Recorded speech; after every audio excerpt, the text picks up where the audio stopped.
feminist for me is a way of life. It means more than just an ideology. It means that every day of my life, I wake up and I know that in my very little ways, I have to trash the patriarchal norms, and I have to make my space enabling for more women and more girls to speak up. It means a life for me. It is a way of life for me.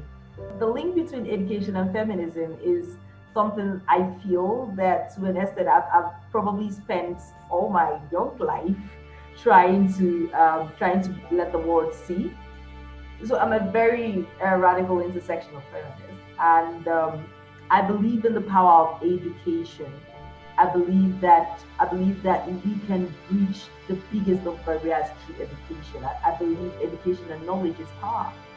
And if anybody wants to actually actualize something as huge as gender equality and equality for humanity, then we should empower people with the knowledge and education to actually understand.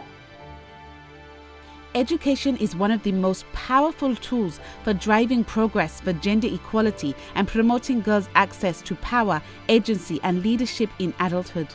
Dr. Urvashi Sahni is the founder and chief executive of the Study Hall Foundation in India. Education really is everyone's human right. So it's as much women's right as it is for men and boys. And it's also a very important resource. It's a very important resource. It's a very important transformative force, a personal transformative force. Paulo Freire would have it that it's a humanizing force. And if you're going to leave 50% of the population out of the whole, out of coverage, let's say, or you're denying them this resource, this force, then of course you can never have gender equality.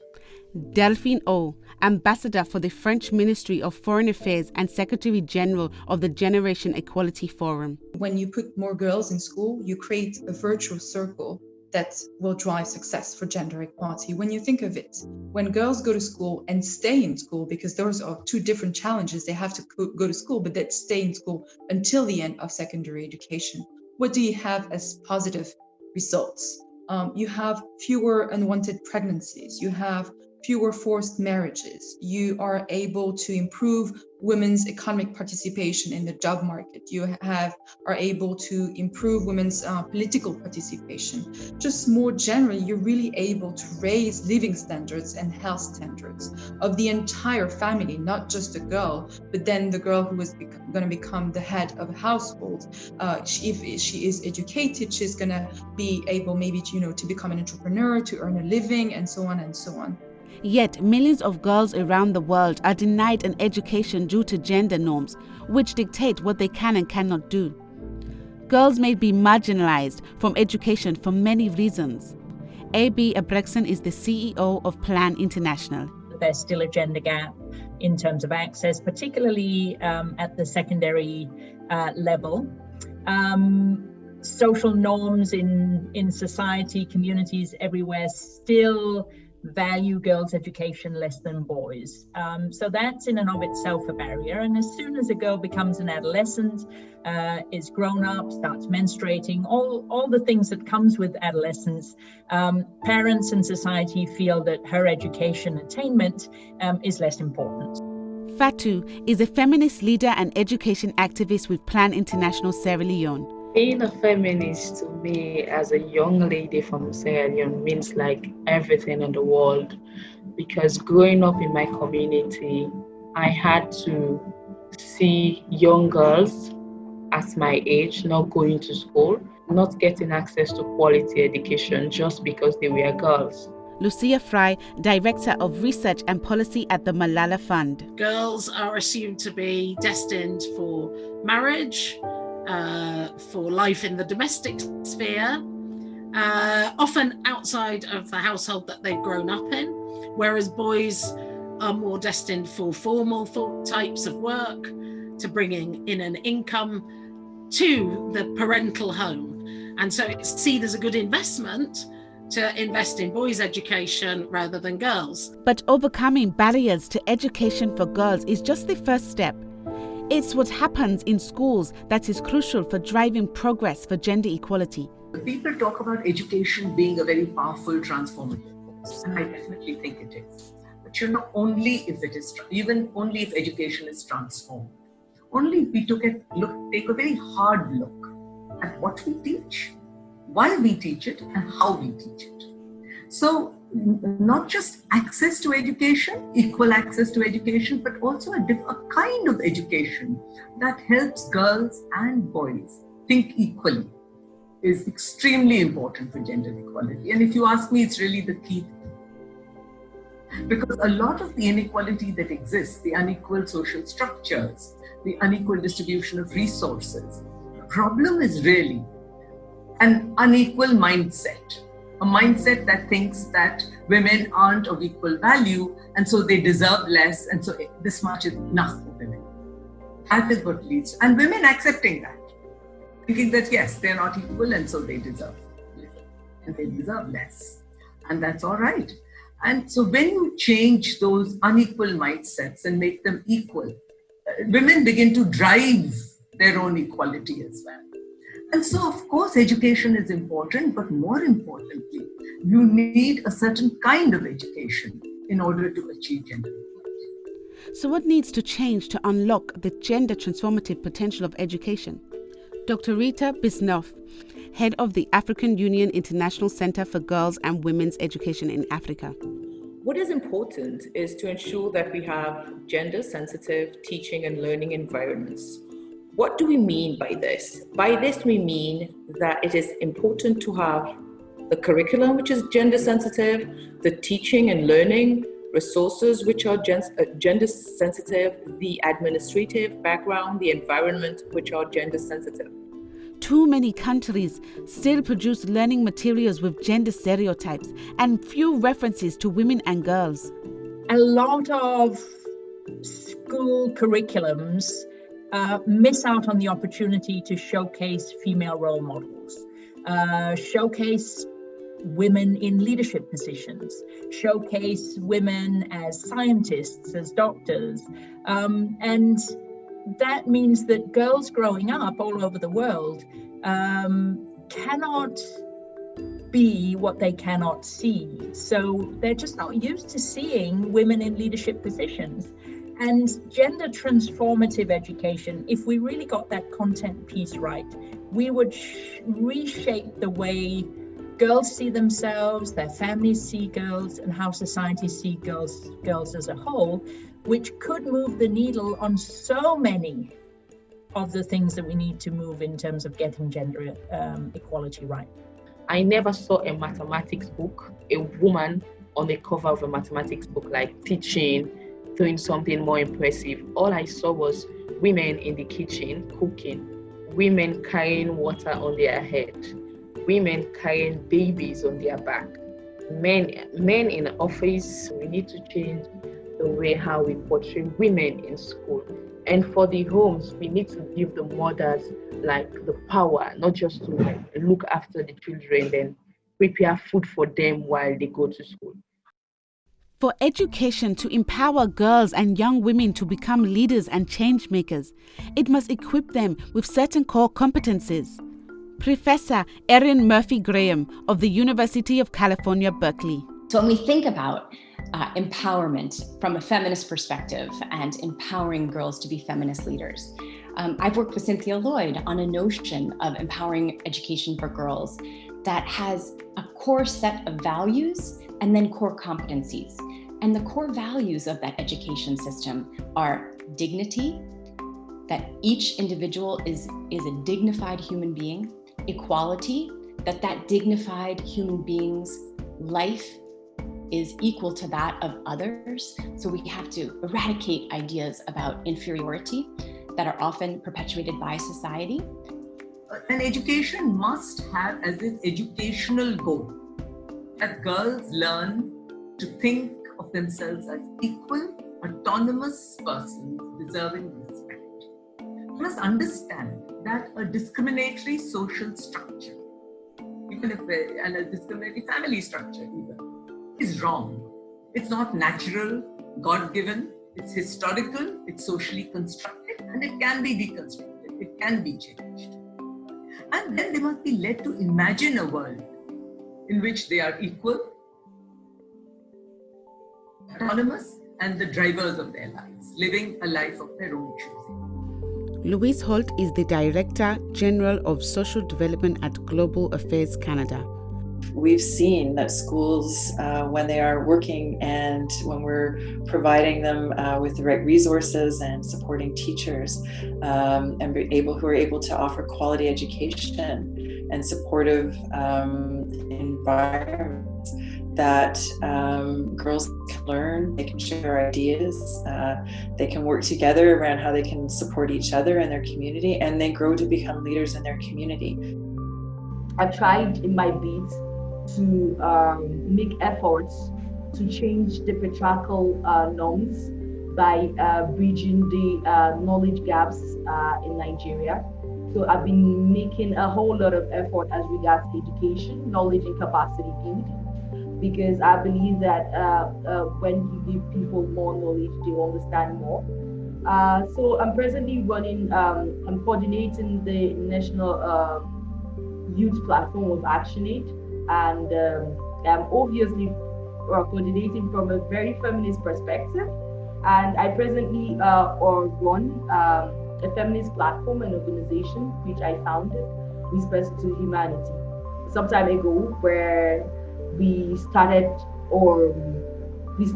creating Whispers school clubs in schools across the country, and this was meant to be a feminist school club.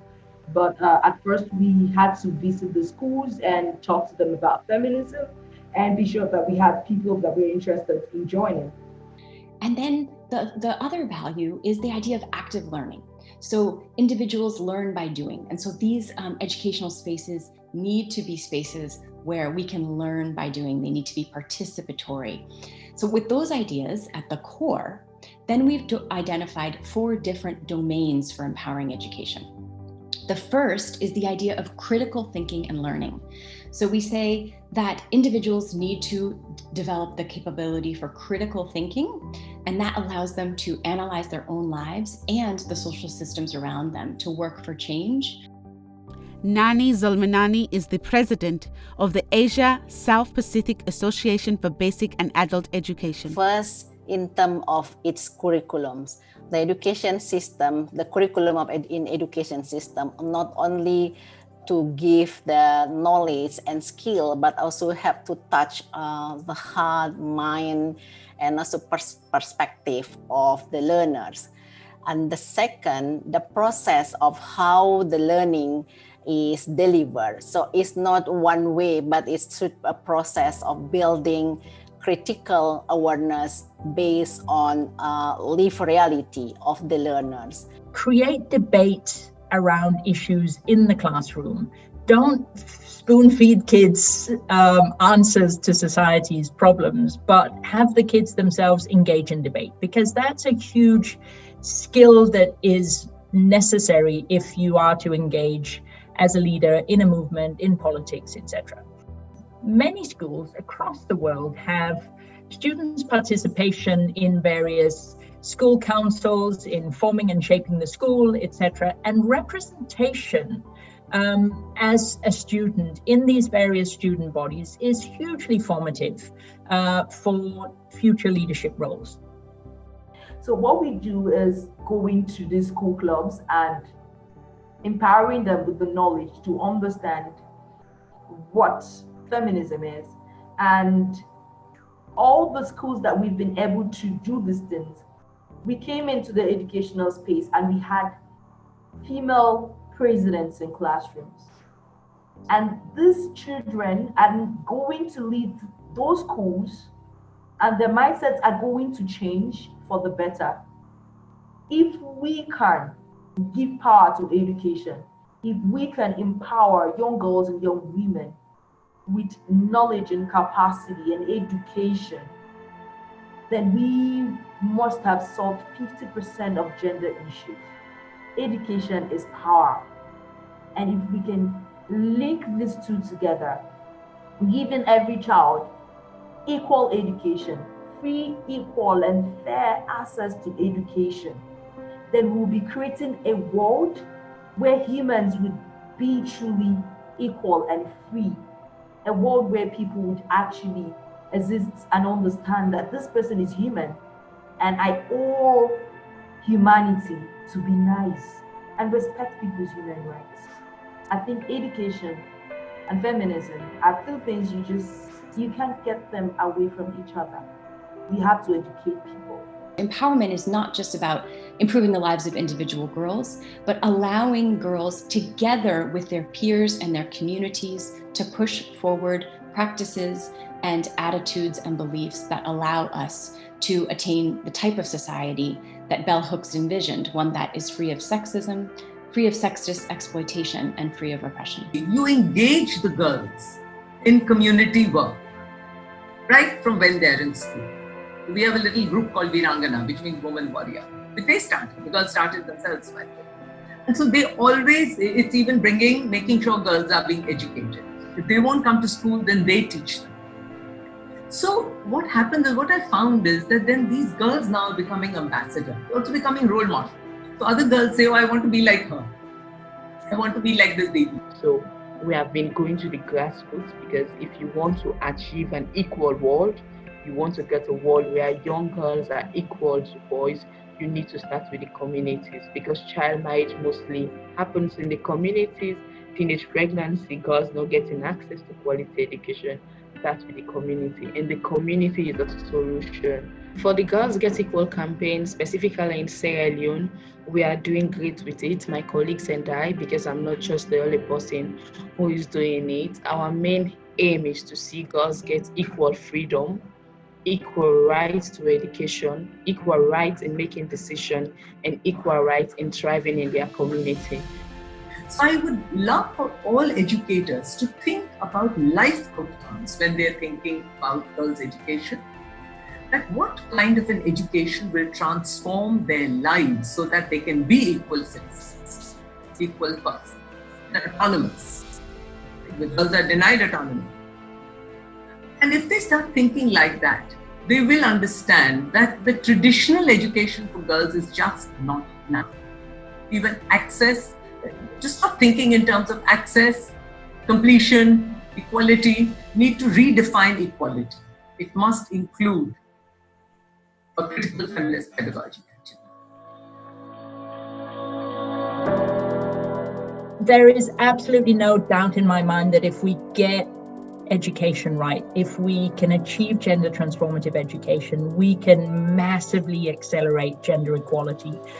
We've all seen the figures, whichever way you count, somewhere between 100 and 200 years before we have real gender equality in the world. We can't wait. My daughters can't wait. My granddaughters can't wait. Education is the key to everything, especially the social norm change that needs to happen in society. Empower young girls so that we can succeed as a nation.